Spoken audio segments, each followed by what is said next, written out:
2.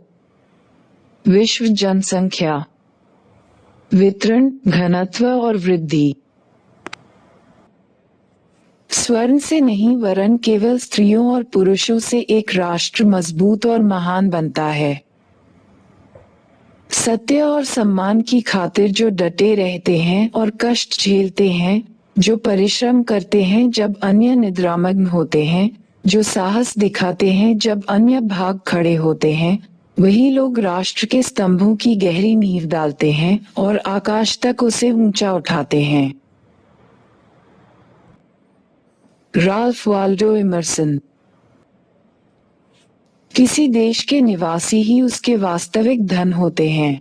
यही लोग वास्तविक संसाधन हैं जो देश के अन्य संसाधनों का उपयोग करते हैं और उसकी नीतियां निर्धारित करते हैं। अंततः एक देश की पहचान उसके लोगों से ही होती है। ये जानना आवश्यक है कि किसी देश में कितनी स्त्रियां और पुरुष हैं, प्रतिवर्ष कितने बच्चे जन्म लेते हैं, कितने लोगों की मृत्यु होती है और कैसे। क्या वे नगरों में रहते हैं अथवा गांवों में, क्या वे पढ़ और लिख सकते हैं तथा वे क्या काम करते हैं। यही वे तथ्य हैं जिनके बारे में हम इस इकाई में अध्ययन करेंगे। 21वीं शताब्दी के प्रारंभ में विश्व की जनसंख्या 600 करोड़ से अधिक दर्ज की गई। यहाँ हम जनसंख्या के वितरण और घनत्व के प्रारूपों की विवेचना करेंगे। लोग कुछ निश्चित प्रदेशों में क्यों रहना चाहते हैं और अन्य प्रदेशों में क्यों नहीं। विश्व की जनसंख्या असमान रूप से वितरित है। एशिया की जनसंख्या के संबंध में जॉर्ज बी. क्रिसी की टिप्पणी है कि एशिया में बहुत अधिक स्थानों पर कम लोग और कम स्थानों पर बहुत अधिक लोग रहते हैं। विश्व के जनसंख्या वितरण प्रारूप के संबंध में भी यह सत्य है। विश्व में जनसंख्या वितरण के प्रारूप। जनसंख्या के वितरण और घनत्व के प्रारूप हमें किसी क्षेत्र की जनांकीय विशेषताओं को समझने में मदद करते हैं। जनसंख्या वितरण शब्द का अर्थ भूपृष्ठ पर लोग किस प्रकार वितरित हैं इस बात से लगाया जाता है। मोटे तौर पर विश्व की जनसंख्या का 90%, इसके 10% स्थलभाग में निवास करता है। विश्व के 10 सर्वाधिक आबाद देशों में विश्व की लगभग 60% जनसंख्या निवास करती है। इन 10 देशों में से 6 एशिया में अवस्थित हैं। एशिया के इन 6 देशों को पहचानिए।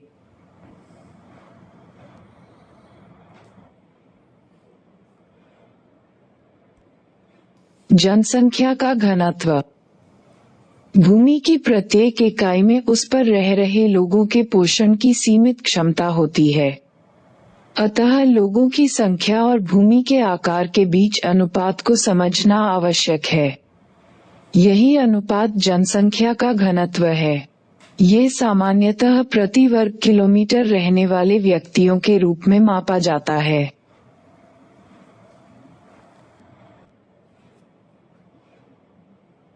उदाहरण के लिए प्रदेश का क्षेत्रफल 100 वर्ग की है और जनसंख्या 150,000 है। जनसंख्या का घनत्व इस प्रकार निकाला जाएगा। जनसंख्या वितरण को प्रभावित करने वाले कारक। आय, भौगोलिक कारक। आय, जल की उपलब्धता जल जीवन का सर्वाधिक महत्वपूर्ण कारक है। अतः लोग उन क्षेत्रों में बसने को प्राथमिकता देते हैं जहां जल आसानी से उपलब्ध होता है। जल का उपयोग पीने, नहाने और भोजन बनाने के साथ साथ पशुओं, फसलों, उद्योगों तथा नौसंचालन में किया जाता है। यही कारण है कि नदी घाटियां विश्व के सबसे सघन बसे हुए क्षेत्र हैं। भू आकृति। लोग समतल मैदानों और मंद ढालों पर बसने को वरीयता देते हैं। इसका कारण ये है कि ऐसे क्षेत्र फसलों के उत्पादन, सड़क निर्माण और उद्योगों के लिए अनुकूल होते हैं। पर्वतीय और पहाड़ी क्षेत्र परिवहन तंत्र के विकास में अवरोधक हैं, इसलिए प्रारंभ में कृषिगत और औद्योगिक विकास के लिए अनुकूल नहीं होते। अतः इन क्षेत्रों में कम जनसंख्या पाई जाती है। गंगा का मैदान विश्व के सर्वाधिक सघन जनसंख्या वाले क्षेत्रों में से एक है, जबकि हिमालय के पर्वतीय भाग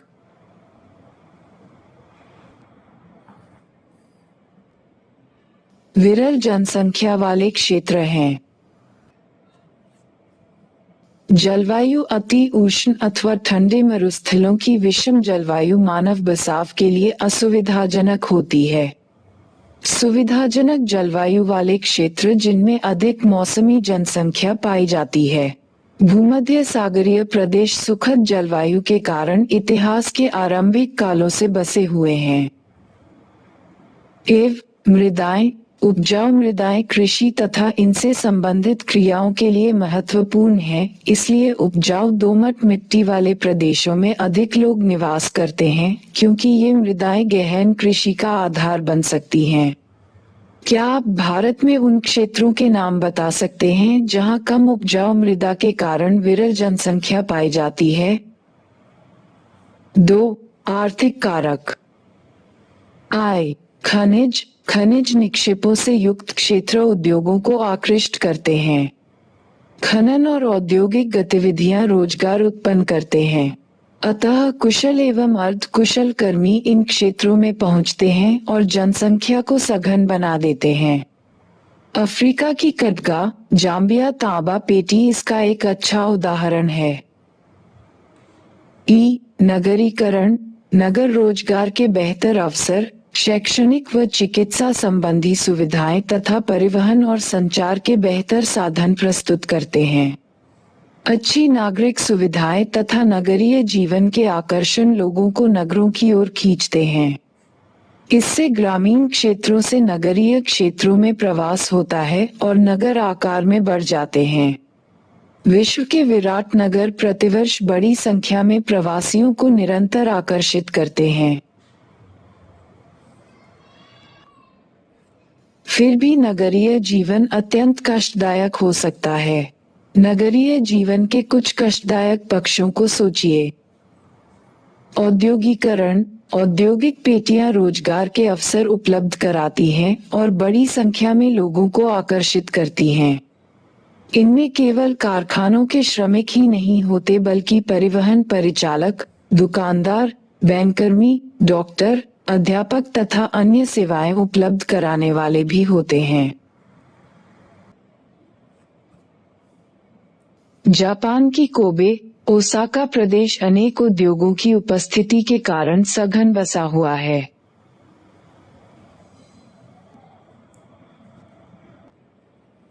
सामाजिक एवं सांस्कृतिक कारक। कुछ स्थान धार्मिक अथवा सांस्कृतिक महत्व के कारण अधिक लोगों को आकर्षित करते हैं।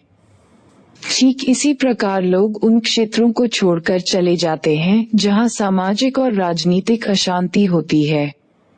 कई बार सरकारें लोगों को विरल जनसंख्या वाले क्षेत्रों में बसने अथवा भीड़ भाड़ वाले स्थानों से चले जाने के लिए प्रोत्साहन देती हैं। क्या आप अपने प्रदेश से ऐसे कुछ उदाहरणों को सोच सकते हैं? जनसंख्या वृद्धि। जनसंख्या वृद्धि अथवा जनसंख्या परिवर्तन का अभिप्राय किसी क्षेत्र में समय की किसी निश्चित अवधि के दौरान बसे हुए लोगों की संख्या में परिवर्तन से है। ये परिवर्तन धनात्मक भी हो सकता है और ऋणात्मक भी। इसे निरपेक्ष संख्या अथवा प्रतिशत के रूप में अभिव्यक्त किया जा सकता है। जनसंख्या परिवर्तन किसी क्षेत्र की आर्थिक प्रगति, सामाजिक उत्थान, ऐतिहासिक और सांस्कृतिक पृष्ठभूमि का महत्वपूर्ण सूचक होता है। जनसंख्या भूगोल की कुछ आधारभूत संकल्पनाएं।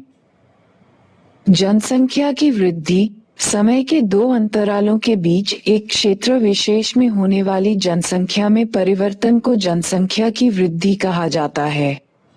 उदाहरण के लिए यदि हम भारत की 2001 की जनसंख्या 102.70 करोड़ को 2011 की जनसंख्या 121.02 करोड़ में से घटाएं, तब हमें जनसंख्या की वृद्धि 18.15 करोड़ की वास्तविक संख्या का पता चलेगा।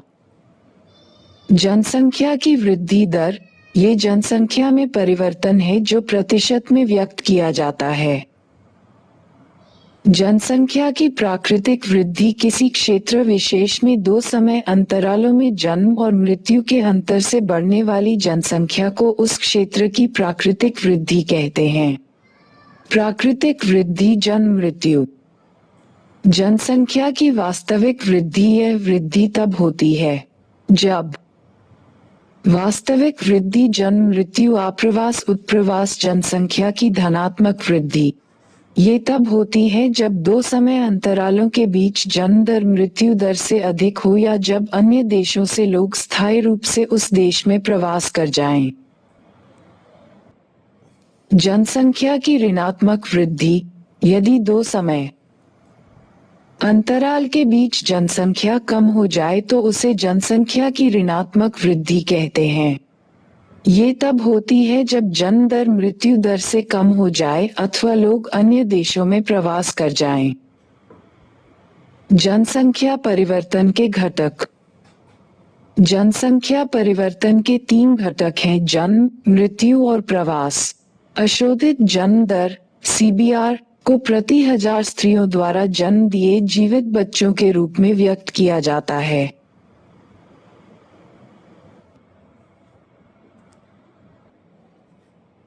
मृत्यु दर जनसंख्या परिवर्तन में सक्रिय भूमिका निभाती है। जनसंख्या वृद्धि केवल बढ़ती हुई जन्म दर से नहीं होती अपितु घटती हुई मृत्यु दर से भी होती है। अशोधित मृत्यु दर किसी क्षेत्र में मृत्यु दर को मापने की एक सरल विधि है।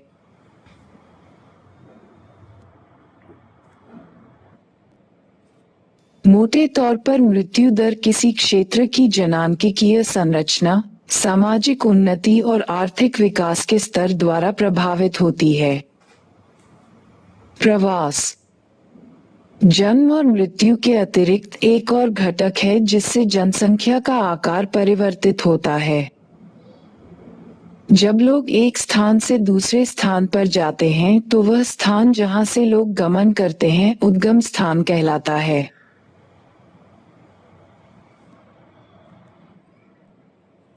और जिस स्थान में आगमन करते हैं वह गंतव्य स्थान कहलाता है।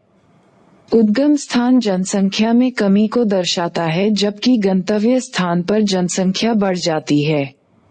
प्रवास को मनुष्य और संसाधन के बीच बेहतर संतुलन प्राप्त करने की दिशा में एक स्वतःस्फूर्त प्रयास के रूप में निरूपित किया जा सकता है। प्रवास स्थायी, अस्थायी अथवा मौसमी हो सकता है। ये गांव से गांव, गांव से नगर, नगर से नगर तथा नगर से गांव की ओर हो सकता है। क्या आप महसूस करते हैं कि एक ही व्यक्ति दोनों एक आप्रवासी और एक उत्प्रवासी हो सकता है? आप्रवास प्रवासी जो किसी नए स्थान पर जाते हैं, आप्रवासी कहलाते हैं। उत्प्रवास प्रवासी जो एक स्थान से बाहर चले जाते हैं, उत्प्रवासी कहलाते हैं। क्या आप सोच सकते हैं कि लोग किन कारणों से प्रवास करते हैं? लोग बेहतर आर्थिक और सामाजिक जीवन के लिए प्रवास करते हैं। प्रवास को प्रभावित करने वाले कारकों के दो समूह हैं। प्रतिकर्ष कारक बेरोजगारी, रहन सहन की निम्न दशाएं, राजनीतिक उपद्रव, प्रतिकूल जलवायु, प्राकृतिक विपदाएं, महामारियां तथा सामाजिक आर्थिक पिछड़ेपन जैसे कारण उद्गम स्थान को कम आकर्षित बनाते हैं।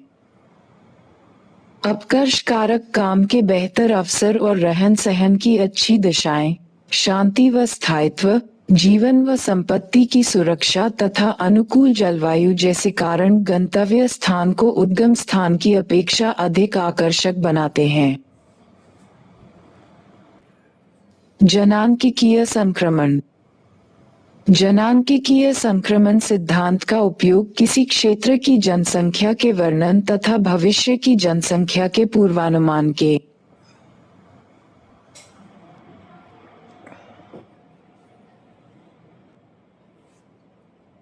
लिए किया जा सकता है।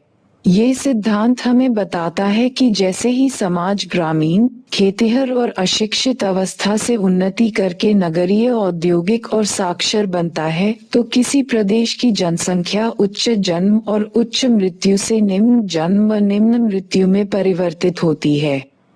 ये परिवर्तन अवस्थाओं में होते हैं जिन्हें सामूहिक रूप से जनांकिकीय चक्र के रूप में जाना जाता है।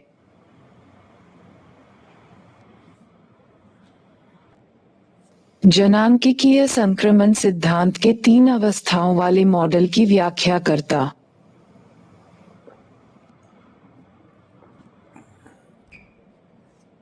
प्रथम अवस्था में उच्च प्रजननशीलता व उच्च मृत्यता होती है, क्योंकि लोग महामारियों और भोजन की अनिश्चित आपूर्ति से होने वाली मृत्युओं की क्षतिपूर्ति अधिक पुनरुत्पादन से करते हैं। जनसंख्या वृद्धि धीमी होती है और अधिकांश लोग खेती में कार्यरत होते हैं, जहां बड़े परिवारों को परिसंपत्ति माना जाता है। जीवन प्रत्याशा निम्न होती है, अधिकांश लोग अशिक्षित होते हैं और उनके प्रौद्योगिकी स्तर निम्न होते हैं। 200 वर्ष पूर्व विश्व के सभी देश इसी अवस्था में थे। द्वितीय अवस्था के प्रारंभ में प्रजननशीलता ऊंची बनी रहती है, किंतु ये समय के साथ घटती जाती है। यह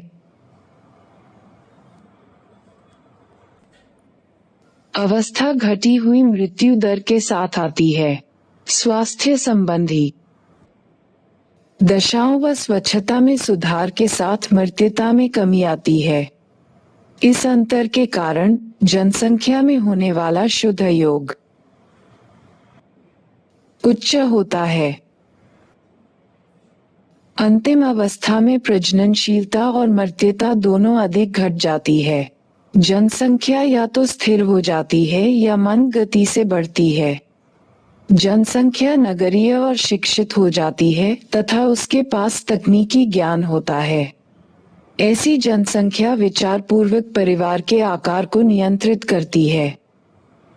इससे प्रदर्शित होता है कि मनुष्य जाति अत्यधिक नम्य है और अपनी प्रजननशीलता को समायोजित करने की योग्यता रखती है। वर्तमान में विभिन्न देश जनांकिकीय संक्रमण की विभिन्न अवस्थाओं में हैं।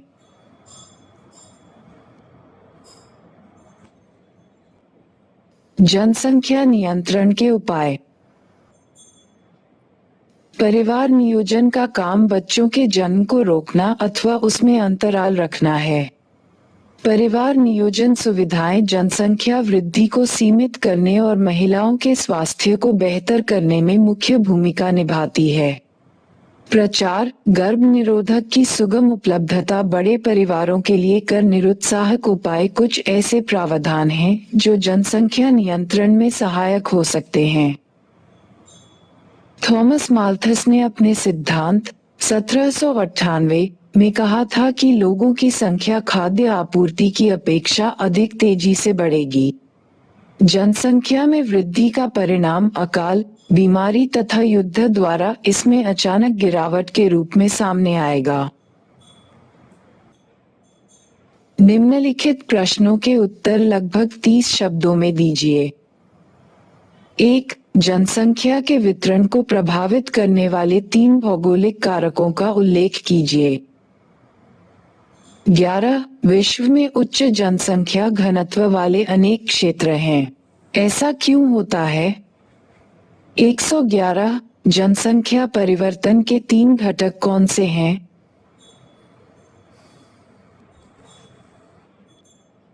अंतर स्पष्ट कीजिए। आय, जन्म दर और मृत्यु दर।